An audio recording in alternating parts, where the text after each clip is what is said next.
الحمد لله وكفى وسلام على عباده الذين اصطفى أما بعد أعوذ بالله من الشيطان الرجيم بسم الله الرحمن الرحيم يا أيها الذين آمنوا اتقوا الله وذروا ما بقي من الربا إن كنتم مؤمنين فإن لم تفعلوا فأذنوا بحرب من الله ورسوله وإن تبتم فلكم رؤوس أموالكم لا تظلمون ولا تظلمون وإن كان ذو عسرة فنظرة إلى ميسرة وأن تصدقوا خير لكم إن كنتم تعلمون صدق الله العلي العظيم.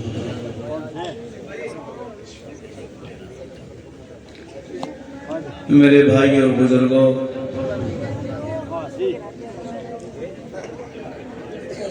اللہ تعالیٰ نے اس امت پر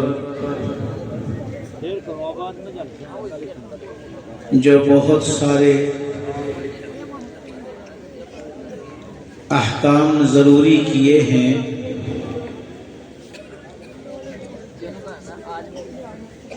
جن کو مجموعی طور سے پوری امت کو یا امت میں سے کسی نہ کسی کو عمل کرنا چاہیے، یہ بھی ہے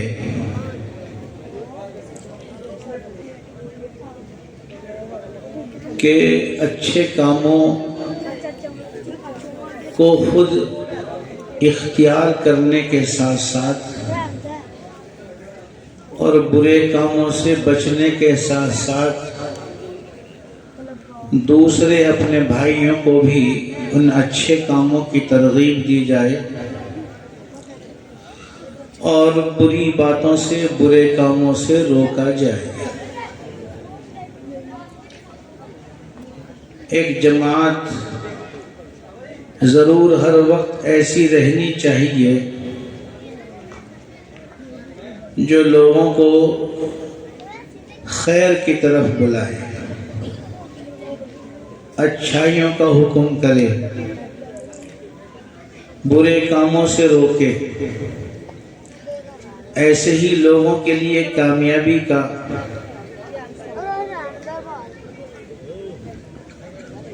تمغہ یا یوں کہہ لیجئے کہ ان کو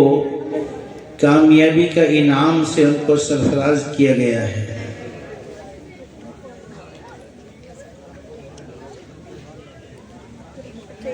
ہمارے یہاں الحمدللہ ایک جماعت ہے جس کا کام ہی یہی ہے کہ وہ ہر وقت لوگوں کو خیر کی طرف بلاتے ہیں۔ ہر مسجد میں، ہر گاؤں میں، ہر بستی میں اس جماعت کا ہمیشہ آنا جانا لگا رہتا ہے۔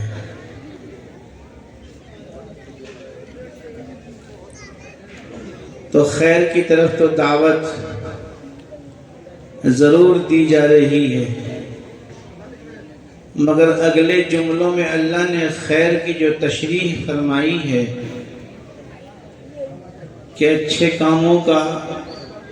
حکم ہو اور برے کاموں سے روکا جائے، ان دو جزوں میں سے صرف ایک جز پر عمل کیا جا رہا ہے۔ دوسرا جو جز ہے کہ برے کاموں سے روکنے کی بھی کوشش کی جائے، یہ فریضہ ان کے لیے اس اعتبار سے مناسب نہیں ہے کہ برے کاموں سے جب کسی کو روکا جاتا ہے تو بہت سارے لوگوں کو یہ چیز ناگوار ہوتی ہے، مگر چونکہ ہمارے ان بھائیوں کو لوگوں کو جوڑنا ہے، اپنے سے مانوس کرنا ہے، نزدیک لانا ہے، اس لیے صرف امر بالمعروف ہو رہا ہے۔ اب سوال یہ ہے کہ جو ایک دوسرا جز ہے نہی عن المنکر کا، اس فریضے کو کون انجام دے؟ الحمدللہ اس کے لیے بھی علماء کی ایک بڑی جماعت ہے جو اس کام کو مختلف وقتوں میں انجام دیتی رہتی ہے، اور یہ دونوں چیزیں اچھے کاموں کا حکم کرنا اور بری باتوں سے روکنا، ان کی مثال ایسی ہے جیسے کسی زخم کے اوپر پٹی باندھ دینا، مرہم لگا دینا، یہ تو امر بالمعروف ہے، اور نہی عن المنکر برائیوں سے روکنا یہ ایسا ہے جیسے کسی زخم میں مواد ہو جائے، پیپ ہو جائے، وہ پک جائے، تو اس زخم کو ٹھیک کرنے کے لیے لازمی طور سے اس مواد کو اندر سے نکالنا ضروری ہے، چاہے دبایا جائے چاہے اس کو چیرا جائے، دونوں ہی میں تکلیف ہوتی ہے، چیرنے میں بھی تکلیف ہوتی ہے، دبانے میں بھی تکلیف ہوتی ہے، مگر ڈاکٹر جو حقیقی اور صحیح ڈاکٹر ہوتا ہے وہ اس کی بالکل پرواہ نہیں کرتا ہے کہ مریض کو کس کام سے تکلیف ہوگی اور کس کام سے راحت ملے گی، اسے تو یہ دیکھنا ہے کہ مریض کی جان کیسے بچے، یا اس کا یہ عضو جس میں یہ پھوڑا پھنسی ہے یہ کیسے بچے۔ اگر وہ مواد نکالنے میں تھوڑی کوتاہی کر دے اور اس کے اوپر صرف پٹی کرتا رہے، مرہم لگاتا رہے، وہ زخم کبھی ٹھیک نہیں ہو سکتا۔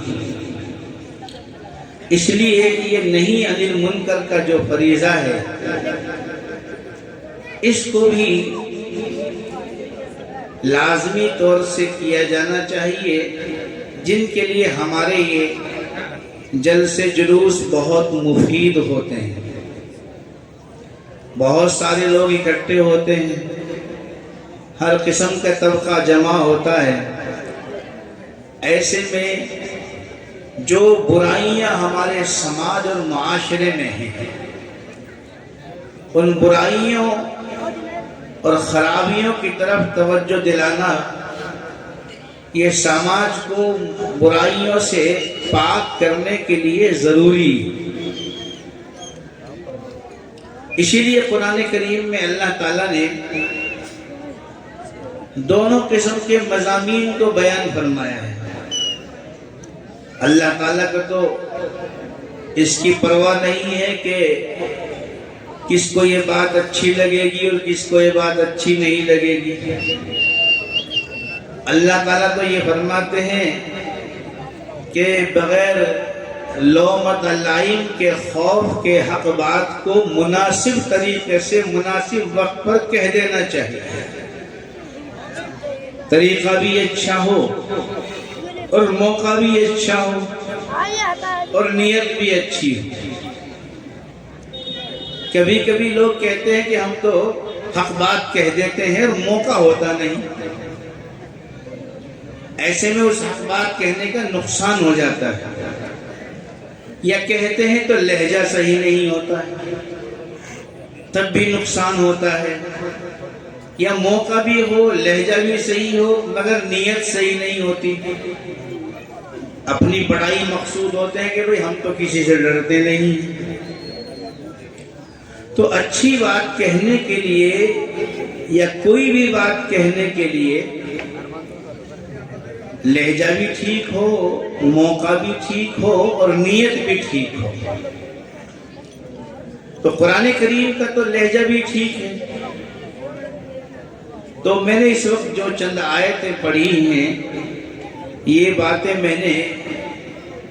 تمہیداً کہی ہیں تاکہ ہمارا اور آپ کا ذہن اب میری بات کو سننے کے لیے تیار ہو جائے. میرے بھائی اور بزرگوں، ہمارے معاشرے میں، ہمارے سماج میں یہ تو بہت ساری برائیاں روز بروز پیدا ہو رہی ہیں اور یہ ہونی بھی ہیں. اس لیے کہ حضور اکرم صلی اللہ علیہ وسلم نے یہ پیش گوئیاں فرما دی ہیں کہ جتنا جتنا قیامت کا قرب ہوگا اور حضور اکرم صلی اللہ علیہ وسلم کے زمانے سے دوری ہوگی اور بعد ہوگا تو برائیاں پیدا ہوں، بڑھیں گی، نئے نئے فتنے پیدا ہوں گے. اس لیے اس زمانے میں اتنی برائیاں ہیں کہ ہزاروں اصلاحی کوششوں کے باوجود بھی وہ برائیاں سماج میں سے اور معاشرے میں سے ختم نہیں ہو رہی. ہمارے مسلمانوں میں جتنی اصلاحی کوششیں ہو رہی ہیں، کسی دوسرے مذہب والوں میں اس کا 10واں بھی نہیں. جماعتیں الگ کام کر رہی ہیں، مدرسے الگ کام کر رہے ہیں، خانقاہیں الگ کام کر رہی ہیں، مگر برائیاں ہیں کہ بجائے گھٹنے کے بڑھتی ہی بڑھتی جا رہی ہیں. ایسی ہی ایک برائی سود اور بیاج کے لین دین کی ہے. یہ سود اور بیاج، اس کا لینا بھی حرام، اس کا دینا بھی حرام. قرآن کریم کے پورے رکوع میں اس کی قباحت اور اس کی برائی کو اتنا بیان کیا گیا ہے کہ کسی اور دوسری برائی سے اس انداز میں اللہ نے منع نہیں فرمایا ہے.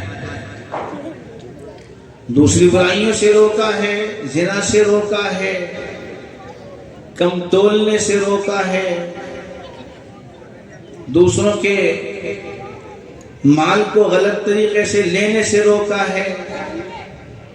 لیکن اس کے روکنے کا اور اس سے منع کرنے کا جو انداز ہے وہ عجیب ہی ہے. معلوم یہ ہوا کہ یہ انتہائی خراب چیز ہے. یہ غریبوں کے خون کو چوسنے جیسی ایک چیز ہے. پرانے زمانے میں بھی یہ برائی موجود تھی. حضور اکرم صلی اللہ علیہ وسلم کے زمانے میں خود یہ برائی موجود تھی. آپ کی نبوت سے پہلے عربوں میں اس کا عام رواج تھا. جو بھی مالدار لوگ تھے وہ سب کے سب غریبوں کو قرضہ دیتے تھے اور اس پر سود لیتے تھے،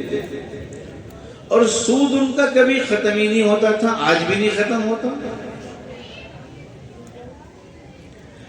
آپ کے چچا حضرت عباس رضی اللہ تعالیٰ عنہ خود بڑے کاروباری تھے. ان کا بہت لوگوں پر قرضہ تھا اور بہت سارے لوگوں پر ان کا سود تھا. تو یہ برائی اس زمانے میں بھی تھی. پھر اللہ تعالیٰ نے اس کو منع کیا اور بڑی شدت کے ساتھ منع کیا، بڑی سختی کے ساتھ منع کیا، اور اس غلط فہمی کو بھی دور کیا جس کو پیدا کرنے کی کوشش کی جاتی ہے۔ جو لوگ سودی کاروبار کرتے ہیں وہ یہ کہتے ہیں، اور اس زمانے میں بھی یہ کہتے تھے، انما البیع مثل الربا، ربا اور بیع، سود اور خرید و فروخت میں کوئی فرق ہی نہیں ہے، دونوں برابر ہیں، دونوں پیسہ کمانے کا ذریعہ ہیں۔ ایک آدمی فصل کے موقع پر اپنے گھر میں اناج کا اسٹاک کر لیتا ہے، چینی کا اسٹاک کر لیتا ہے، تیل کا اسٹاک کر لیتا ہے،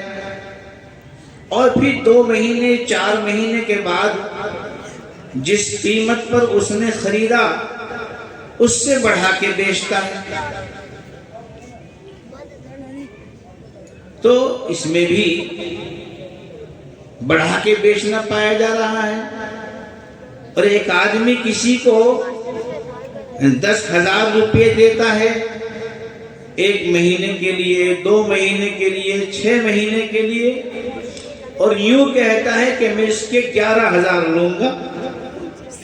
یہ بھی پیسے سے نفع کما رہا ہے،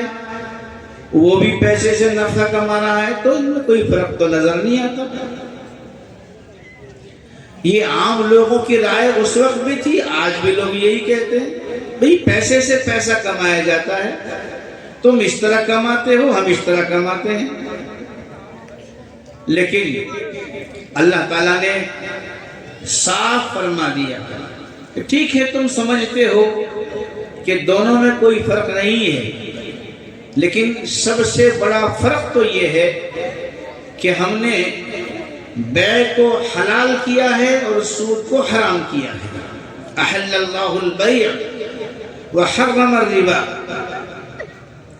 ہم نے بیع کو، کاروبار کو جائز رکھا ہے، اور سود کو اور بیاج کو اور ربا کو حرام کیا ہے۔ جب اللہ کی طرف سے یہ صریح حکم آ گیا، کھلا حکم آ گیا، اب اس میں عقل دوڑانے کی تو کوئی گنجائش رہی نہیں۔ اللہ کے حکم کے سامنے یا نبی صلی اللہ علیہ وسلم کے حکم کے سامنے ہم اپنی عقل کو دوڑائیں؟ ہماری عقل تو یہی کہتی ہے دونوں برابر ہیں، ادھر بھی پیسے سے پیسہ، ادھر بھی پیسے سے پیسہ۔ لیکن عقلی اعتبار سے بھی اس کو سمجھا جا سکتا ہے کہ دونوں میں ایک بڑا فرق ہے، اور وہ یہ کہ کاروبار میں نفع نقصان دونوں کی گنجائش ہوتی ہے، اور سودی کاروبار میں نقصان کا تو کوئی سوال ہی پیدا نہیں ہوتا، نفع ہی نفع ہے، نفع ہی نفع ہے۔ ایک آدمی نے گیہوں خرید کر اپنے گھر میں لگائے، دوا بھی لگائی، سارے انتظامات کیے، لیکن جب کوٹھی کو کھول کے دیکھا تو اس میں تو سرسری لگی ہوئی ہے، یہ تو بالکل خراب ہو گیا۔ خریدا تھا 2,000، اب بیچنا پڑ رہا ہے 1,500 میں، تو نقصان ہوا۔ ایسے ہی اگر وہ ٹھیک ہے تو خریدا تھا 2,000 میں، بک رہا ہے 2,500 میں، یہ نفع ہوا۔ تو کاروبار میں، تجارت میں نفع نقصان دونوں کی گنجائش ہوتی ہے، اسی لیے شریعت نے یہ طے کر دیا ہے کہ کاروبار کی جس شکل میں نفع نقصان دونوں کی گنجائش ہو سکتا ہو، نفع کا بھی امکان ہے، نقصان کا بھی امکان ہے، تو یہ کاروبار جائز ہے۔ اور جس کاروبار میں نقصان کی کوئی شکل بنتی نہیں ہے، نفع ہی نفع ہے، مثال کے طور پر کچھ بھائی ہمارے ایسے ہوتے ہیں جو کسی آدمی کو پیسہ دیتے ہیں، ایک آدمی کے پاس پیسہ ہے، ایک آدمی کے پاس پیسہ نہیں، اس کے پاس ہنر ہے، وہ کاروبار کرنا جانتا ہے، تو ہم کسی کو پیسہ دیں، 50,000 روپے دیں، اور یہ طے کر لیں کہ جو بھی نفع ہوگا اس میں دونوں کا اتنا اتنا ہوگا، چاہے 50-50 ہو، 40-60 ہو، یا اس کے اوپر نیچے ہو، اور شرط یہ ہو کہ اگر خدا نخواستہ گھاٹا ہوگا تو گھاٹے میں بھی یہی رہے گا۔ جس کا نفع زیادہ اس کا نقصان بھی زیادہ، جس کا نفع کم نقصان بھی کم، کچھ حرج کی بات نہیں ہے، بالکل صاف جائز ہے۔ ایک آدمی کا پیسہ ہے، ایک آدمی کی محنت ہے، تو دونوں کو نفع مل رہا ہے، ایسے کاروبار کرنے کی ترغیب ہے، کرنا چاہیے، دونوں کا بھلا ہوتا ہے۔ لیکن کچھ بھائی ایسے ہوتے ہیں جو یہ کہتے ہیں کہ میں تمہیں 1,00,000 روپے دیتا ہوں، مجھے تو ہر مہینے تم 1,000 روپے دے دیا کرو، میں نہیں جانتا کہ تمہیں نفع ہوتا ہے نقصان ہوتا ہے، بس مجھے تو جب تک تمہارے پاس یہ 1,00,000 روپے رہیں گے، ہر مہینے 1,000 روپے مجھے دے دو یا 2,000 دے دو، یہ جائز نہیں، اس لیے کہ اس میں صرف نفع ہی نفع ہے۔ تو غرض یہ کہ جس کاروبار میں نفع نقصان دونوں کا امکان ہو، شریعت نے اس کی گنجائش رکھی، تو اللہ تعالیٰ نے قرآن کریم کی آیت میں، چونکہ قرآن کریم کے احکام آہستہ آہستہ نازل ہوئے ہیں، ساری برائیوں سے اس زمانے کے لوگوں کو بیک وقت نہیں منع کیا گیا ہے، آہستہ آہستہ پہلے ایک برائی سے روکا، پھر دوسری سے روکا، پھر تیسرے سے روکا۔ تو یہ سود کی جو حرمت ہے یہ آخر زمانے کی ہے، اور اللہ نے بڑی سختی سے منع فرمایا، اے ایمان والو اللہ سے ڈرو، ہر وقت اللہ سے ڈرتے رہو، جو وہ حکم دے اس کو پورا کرو، جس سے منع کرے رک جاؤ، یہ تمہید ہے، اللہ سے ڈرو۔ اور دیکھو، جو تمہارا سود کسی کے ذمے باقی رہ گیا ہے اس کو اب چھوڑ دو، اب لینے کی ضرورت نہیں ہے، اگر تمہارا اصل پیسہ واپس آ گیا ہے تو اب سود لینے کی بالکل کوئی گنجائش نہیں ہے، اس کو چھوڑ دو۔ اگر تم ایمان والے ہو، پکے ایمان والے ہو، تو معلوم ہوا کہ جو آدمی ایمان والا ہے وہ سودی کاروبار کر ہی نہیں سکتا، اور اگر کرتا ہے تو اس کا مطلب یہ ہے کہ اس کے پاس ایمان مضبوط اور کامل نہیں ہے، تو بہت پھسا ایمان ہے، بہت ایمان کی نفی نہیں کی جا سکتی۔ البتہ یہ ضرور کہا جا سکتا ہے کہ ایمان ہے مگر انتہائی کمزور اور پھسا۔ یہ قرآن کریم کی آیت کہتی ہے، اور پھر اگلی آیت میں اللہ نے لہجہ بدل دیا، بڑا سخت لہجہ ہے، فَإِن لَّمْ تَفْعَلُوا، اگر تم نہیں مانتے، ہمارے اس حکم کو نہیں مانتے بلکہ سود لینے کو برابر جاری رکھتے ہو، تو پھر یہ سمجھو ہمارا اور تمہارا لڑائی کا اعلان، اب لڑائی کے لیے تیار ہو جاؤ۔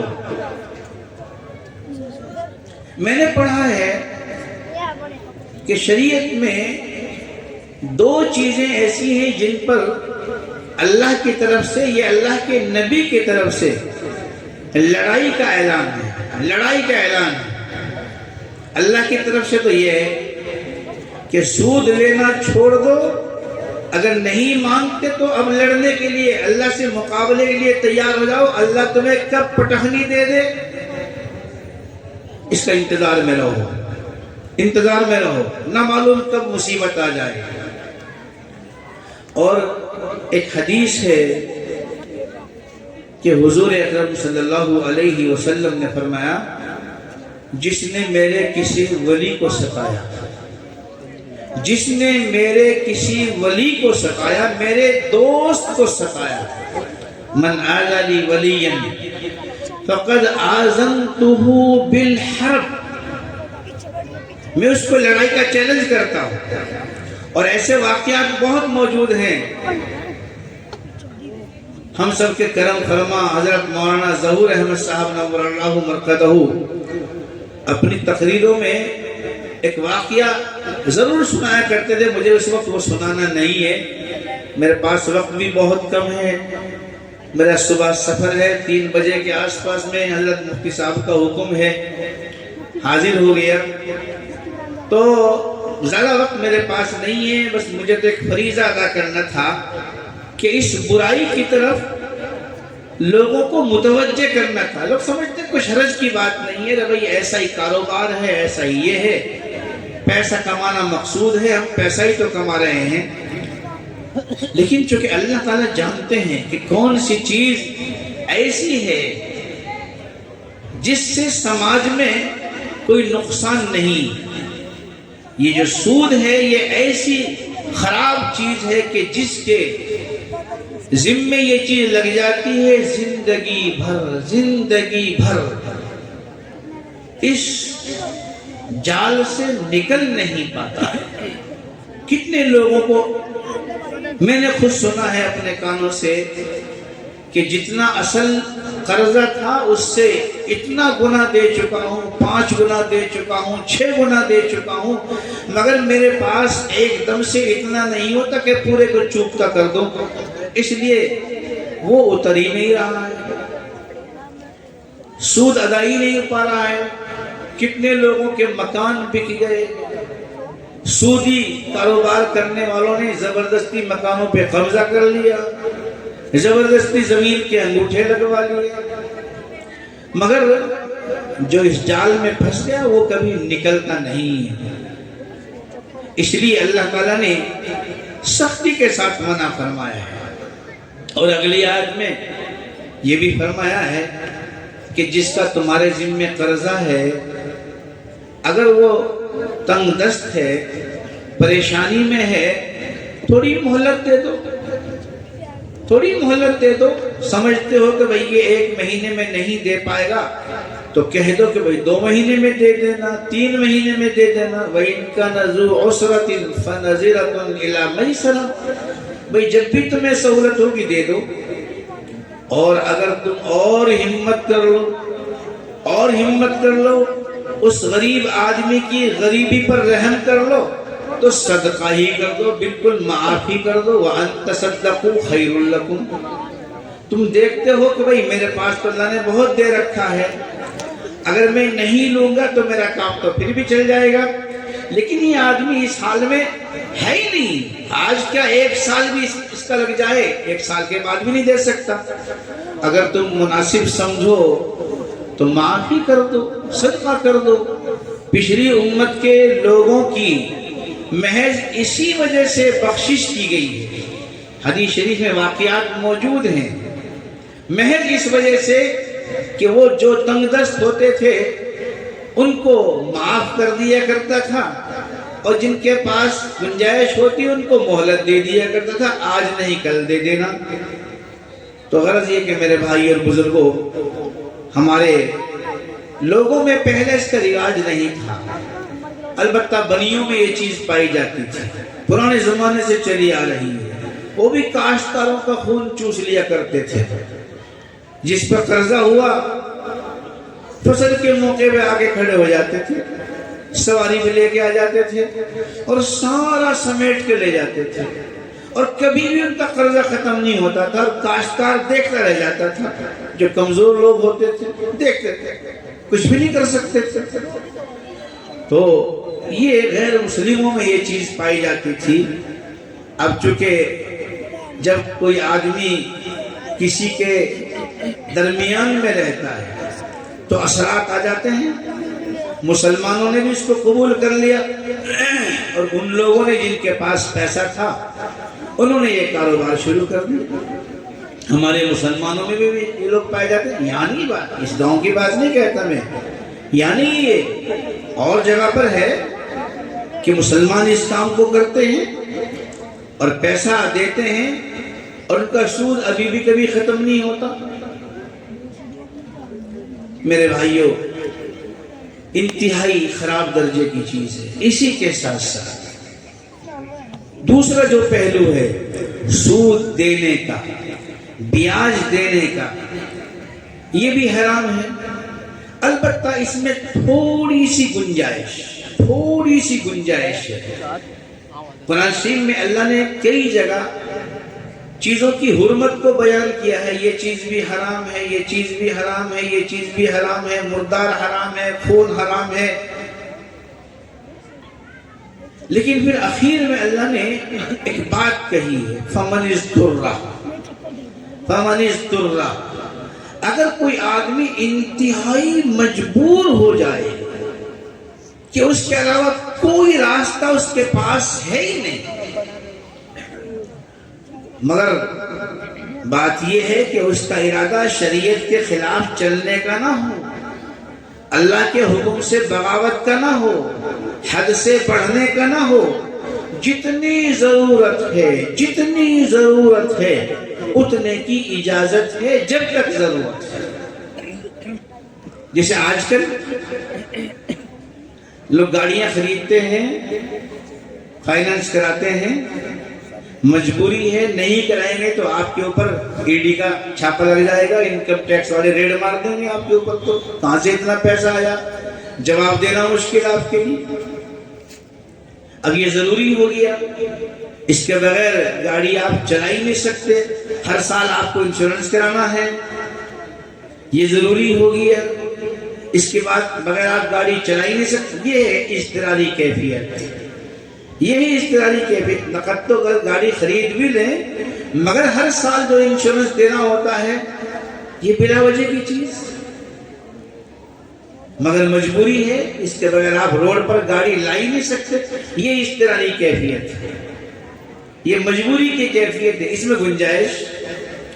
لیکن جہاں ضرورت نہ ہو وہاں اب بھی سود دینا ناجائز ہی ہوگا، اور اس میں ہمارے بہت سارے بھائی، کاشتکار بھائی بھی اس میں مبتلا ہیں، بینکوں کو سود دے رہے ہیں، بلا ضرورت سود دے رہے ہیں۔ وہ چاہیں تو بینکوں سے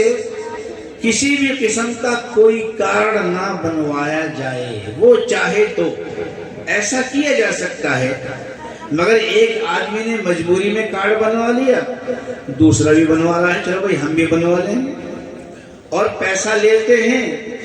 سال بھر میں واپس کرتے ہیں، پھر لیتے ہیں، پھر واپس کرتے ہیں، پھر لیتے ہیں، پھر واپس کرتے ہیں، اور زندگی بھر یہی کرتے رہتے ہیں، ہر سال یہی کرتے ہیں، ہر سال یہی کرتے ہیں۔ یہ کھیل بنا لیا، سود دینا ہے، اور اس کا نتیجہ کبھی کبھی یہ نکلتا ہے کہ یہ قرضہ اولاد کی طرف منتقل ہوتا ہے، وہ تو چلا جاتا ہے، زندگی تو ہمیشہ نہیں کسی کی۔ اب جس نے زمین پر قرضہ لیا تھا وہ تو چلا گیا، اب وہ زمین بچوں کے کھاتے میں آ گئی، حصے میں آ گئی، اب وہ قرضہ ان کی طرف منتقل ہو گیا۔ اب آپس میں جھگڑے ہیں، لڑائیاں ہیں، کون اس قرضے کو ادا کرے، اس سود کو کون دے، آپس میں لڑائیاں ہو جاتی ہیں۔ تیری شادی میں خرچ ہوا تھا، تیری شادی میں والد صاحب نے قرضہ لیا تھا بینک سے، تو ہی دے گا، تیرے لیے مکان بنائے تھے تو دے گا، اب آپس میں جھگڑے ہوتے ہیں اور یہ چلتا رہتا ہے۔ تو میرے بھائی اور بزرگوں، دینے سے بھی بچنے کی کوشش اور لینے سے بھی بچنے کی کوشش۔ لینے میں تو کوئی اضطرار والی بات ہے ہی نہیں، کوئی یوں کہ میری تو مجبوری ہے سود لینے کی، یہ تو بیوقوفی، ایسا ہو ہی نہیں سکتا۔ البتہ دینے میں اضطراری کیفیت ہو سکتی ہے، تو حضرات مفتیان نے اجازت دے دی، بھائی جتنی ضرورت ہے اتنا دیا جا سکتا ہے، لیکن یہ کہ اس کو عادت بنا لیا جائے، جیسے کہ اب ہمارے بہت سارے بھائی نے اس کی عادت بنا لی، پیسہ ہے سوسائٹی سے کھاد اٹھا رہے ہیں، قرضے پہ دوائیاں لے رہے ہیں، قرضوں پہ بیج لے رہے ہیں، اپنے پاس پیسہ یہ کہیں اور استعمال ہو جائے گا، چلو بھائی دے دیں گے، سود دے دیں گے، پیمنٹ آئے گا اس میں کٹ جائے گا۔ تو میرے بھائی اور بزرگوں، بلا ضرورت دینے سے بھی بچنے کی کوشش ہو، اور لینے کی تو کوئی گنجائش ہی نہیں ہے۔ اللہ تعالی ہم سب کو ہر اچھے کام کو اختیار کرنے کی اور ہر برے کام سے بچنے کی توفیق عطا فرمائے۔ یہ تو برائیاں تو بہت ساری ہیں، ساری برائیوں کو ایک مجلس میں بیان بھی نہیں کیا جا سکتا۔ جیسے کہ نشے کا کاروبار ہمارے اس پورے علاقے میں چل رہا ہے، اور بعض لوگ تو اس کی وجہ سے اتنے خراب ہو گئے کہ ان کے گھر ہی ٹوٹ گئے ہیں، طلاق کی نوبت آ گئی ہے، آدمی کمانے کے قابل ہی نہیں رہا ہے، لڑکی والوں نے اپنی بیٹیاں گھر میں بٹھا لی ہیں، کتنے حالات خراب ہیں۔ تو برائیاں تو بہت ساری، یہ بھی بڑی برائی ہے۔ اللہ اس لعنت سے بھی ہمارے بچوں کو، نوجوانوں کو محفوظ رکھے، اور سود کی لعنت سے بھی ہم سب کو اللہ محفوظ رکھے۔ اللہ تعالیٰ ہر قسم کے اچھے کام کرنے کی اور برے کاموں سے ہم سب کو بچنے کی توفیق عطا فرمائے۔ وآخر دعوانا الحمدللہ۔